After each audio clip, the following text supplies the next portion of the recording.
family, it's Dr. Marissa Robinson, and this is Wine Therapy. Today, we are going to talk about grief. Grief is something that I am oh so familiar with, and it is exactly one of the reasons why I started LB Johnson Therapeutics, and also a little bit about why I started Wine Therapy. I lost, if you all have been with me for a while, you know that I've lost my mom, and I also lost my brother. And they were like 5 years apart and losing not too long ago. I lost my mom 2 days before my birthday, and it was pretty hard because, you know, we had a lot of things going and we had just talked. So just imagine you just talking to somebody, literally hours, maybe not even 8 hours, and then the next thing you hear is that they're passed and, you know, gone away. So grief is something that I'm very familiar with.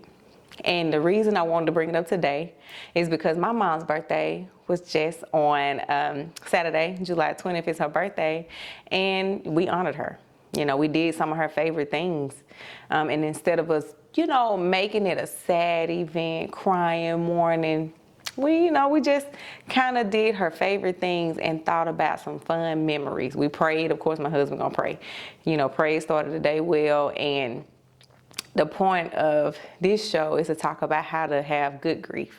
So we're going to talk about some ways that you can grieve the proper way. And it's not the myths that you hear, things that make you feel uncomfortable with grief. Grief is something that we all will have to face. None of us are exempt from grief.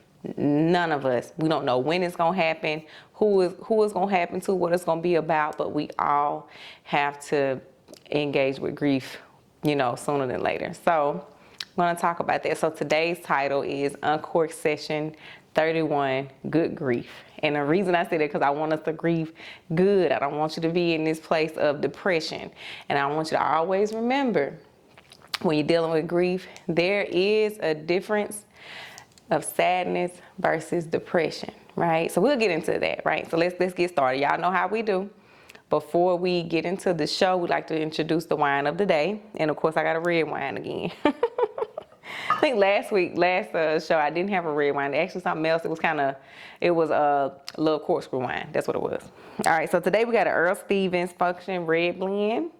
So this is from Northern California. Somebody bought this for me for my birthday. Had a birthday party here, my husband cooked, and it was a girls' night. So one of the guests brought me a glass of wine. They know I like red wine, so thank you. And they know I got a show, so I love to drink my wines on the show. So I just want to thank whoever brought this, but this is where this wine come from. And so we're gonna get our wine glasses together. Y'all know how we do.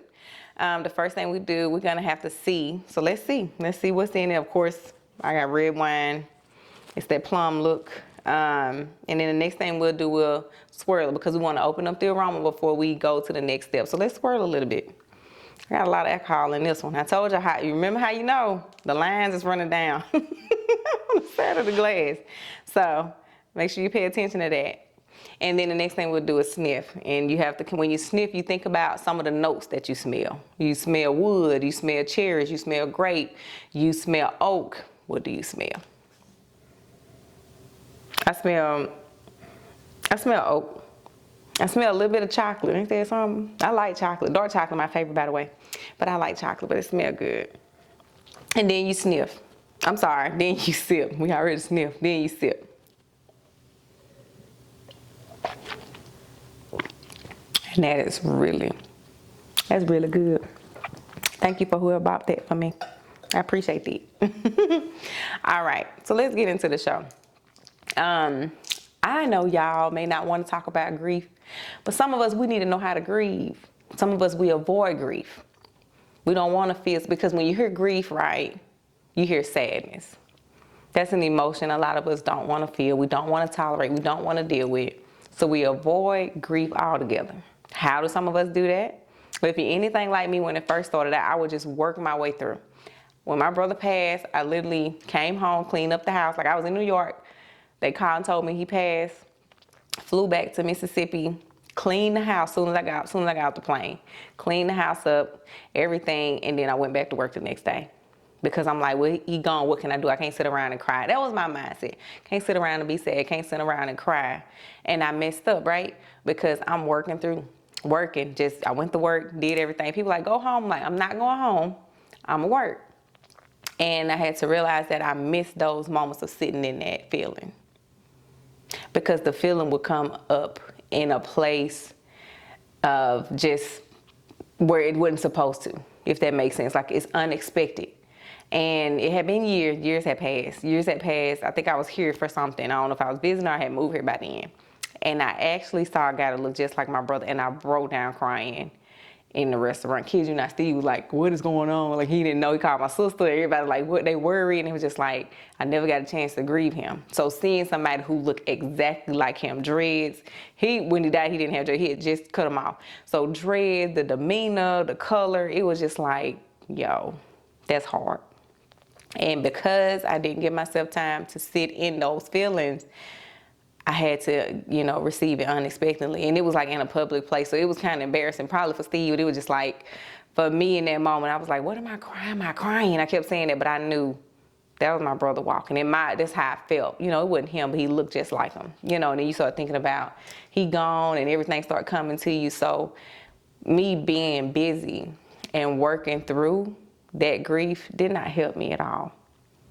And that's what I talk about, avoiding grief. A lot of us, we like to do that because we hear sadness. But does grief always have to be something dealing with sadness? No. Y'all know the 5 stages of grief, right? All right, let's go through them. So the first one is denial. Of course, we don't want to believe it happened. The second one is anger. We're getting very angry, like we're super angry.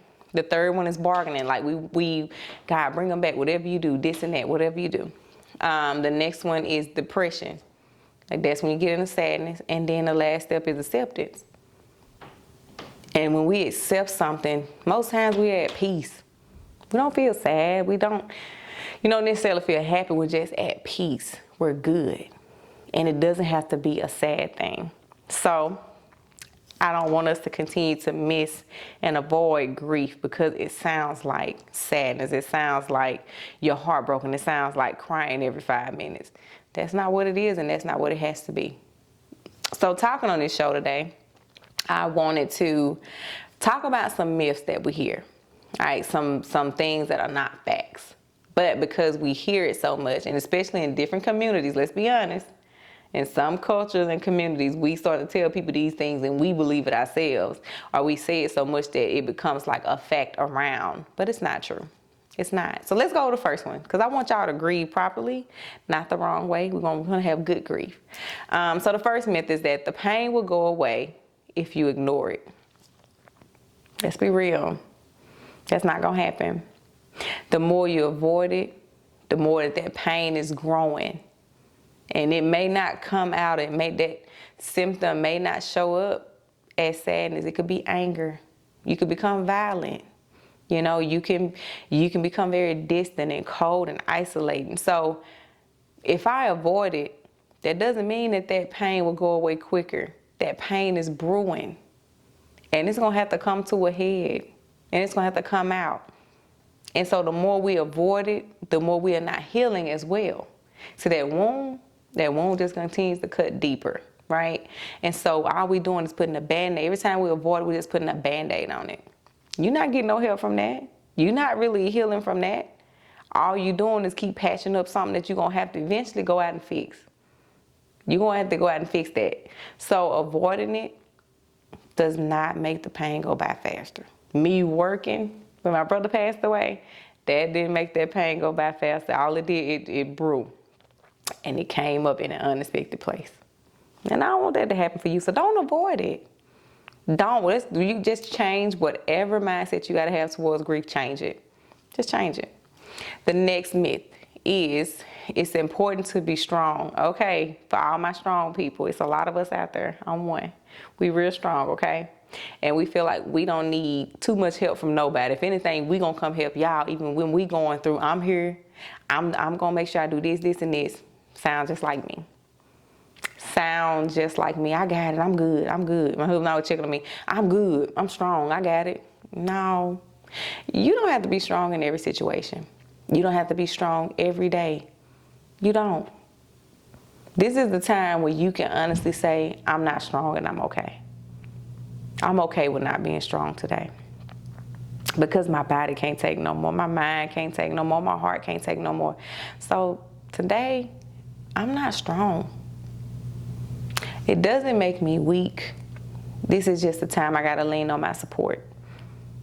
This doesn't mean I'm a bad person, I'm doing something wrong. All this means is that, hey, I gotta lean on my support now.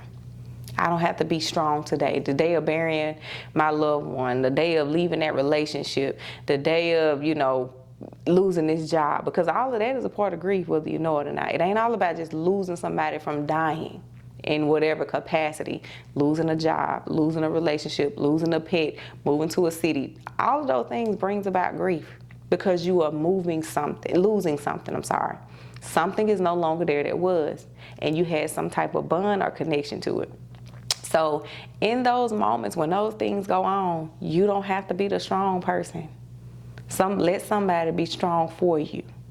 Stop trying to carry all that weight and you breaking yourself down.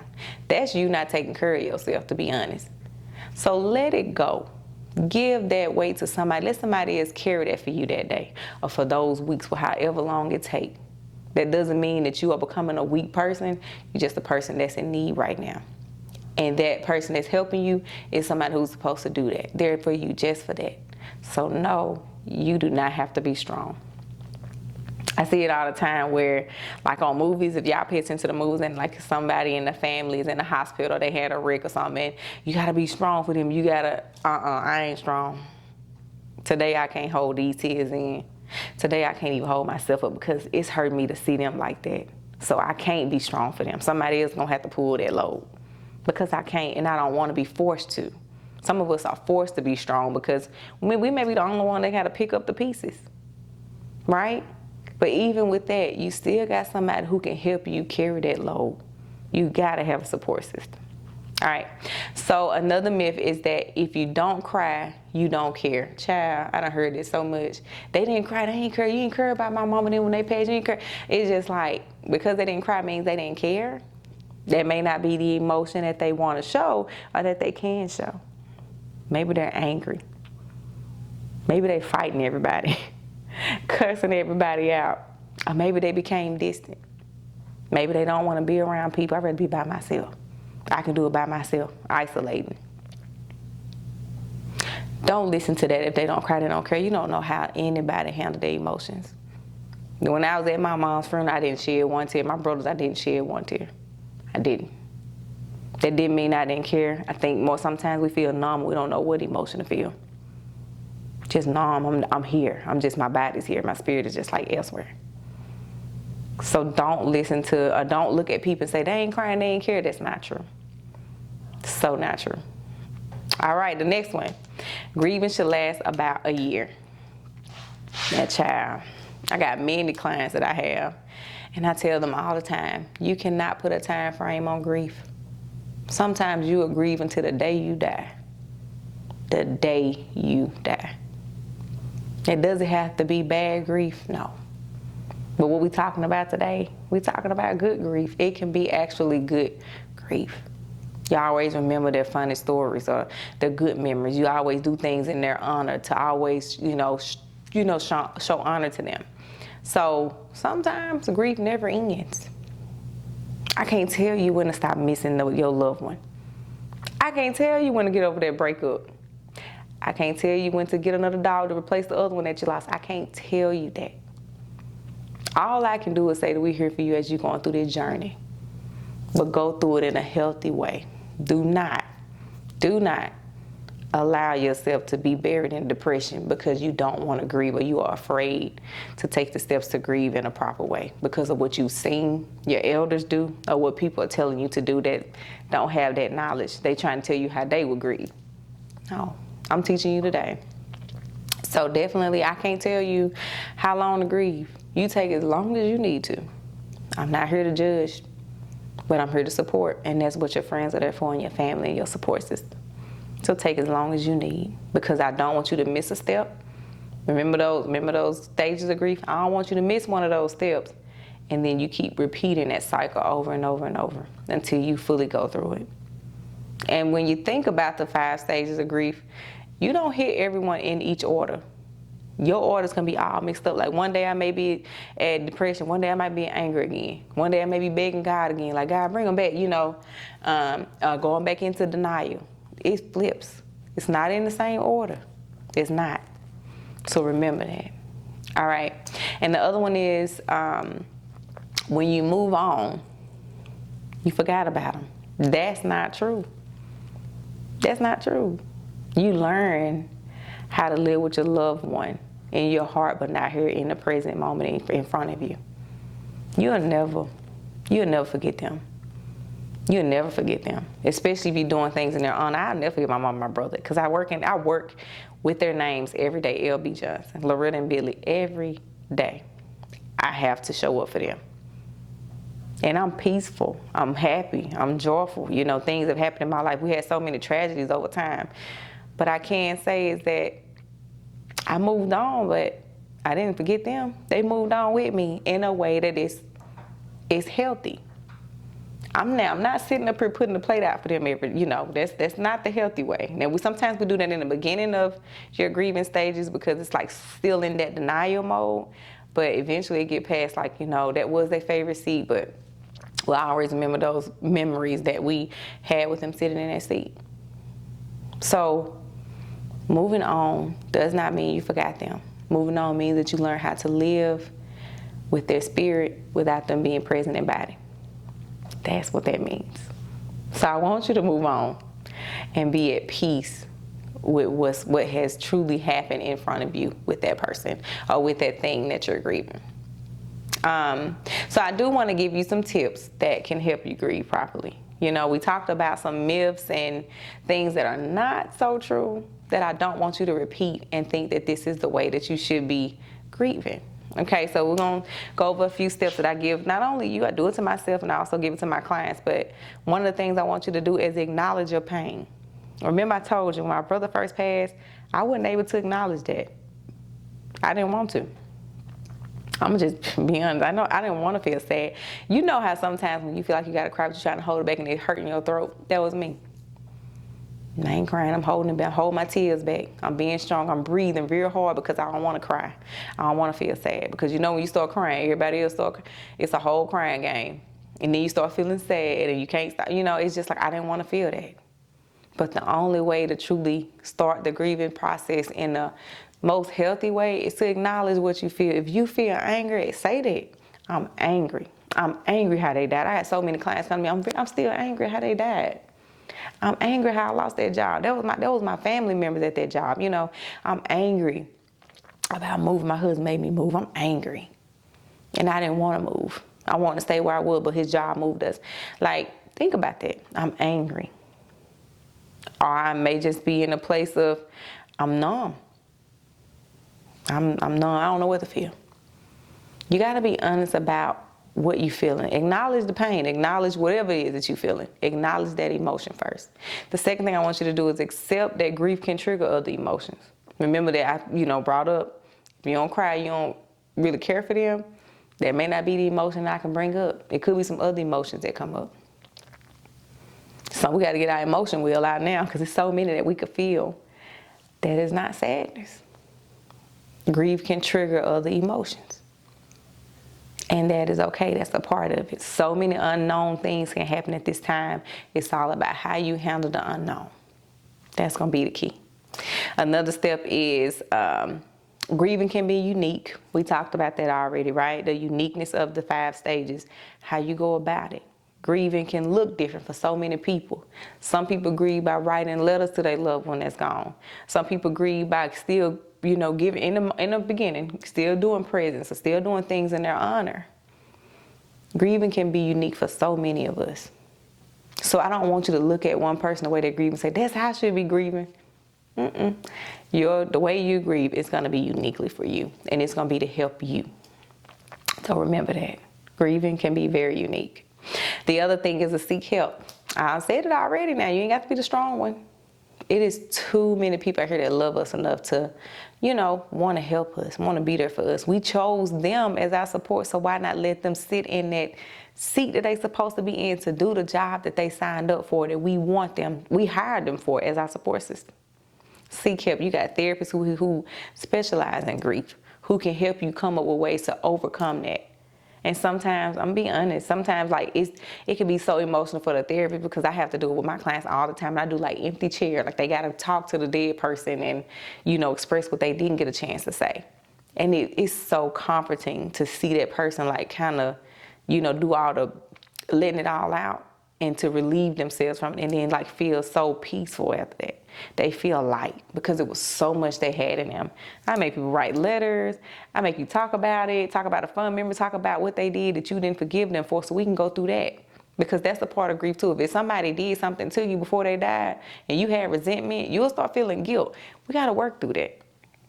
So there's a lot of things we can do that a therapist can help you with if your support system cannot don't have the capacity for that. I'm gonna say that.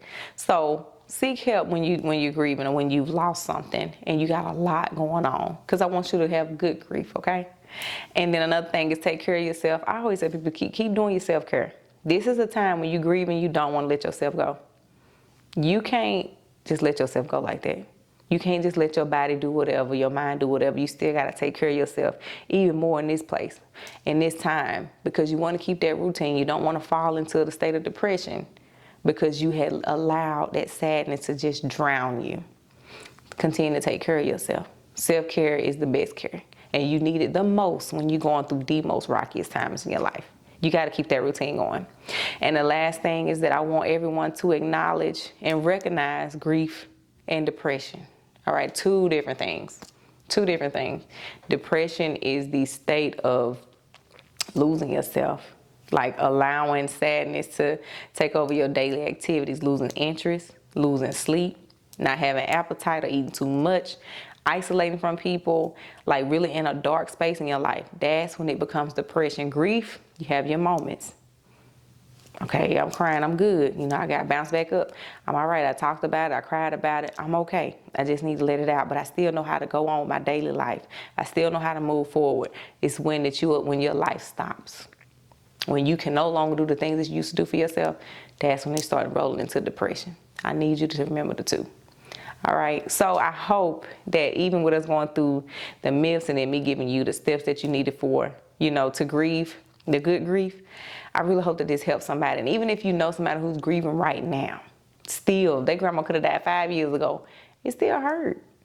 They still grieving. And it may be a difficult or complicated grief because they didn't have the tools to know how to grieve in a proper, most healthy way. So make sure to share this with them, you know, share the show. And just even if you had a steps and you can't share the show, just tell them what you learned today. Because the thing is, I don't want us to have a world of depression or depressed people because we're not grieving in a proper way. I don't want us to avoid grief because that's the only way we're going to heal. So be caring and share, all right? So I hope that you all got a lot from this video, as it really helps me to talk about it myself, and I'm still going through it. And I'm not sad, you know, I still grieve or whatever. I still miss my mom and my brother, but I'm having good grief. I honor them every day. They live with me every day. And when I do have sad moments, guess what? I sit in it because I have to. I need to. I need to sit in it. I need to feel that. I need not to be so busy, you know. So yeah. So I hope that this helped. And until next time, let's talk about it.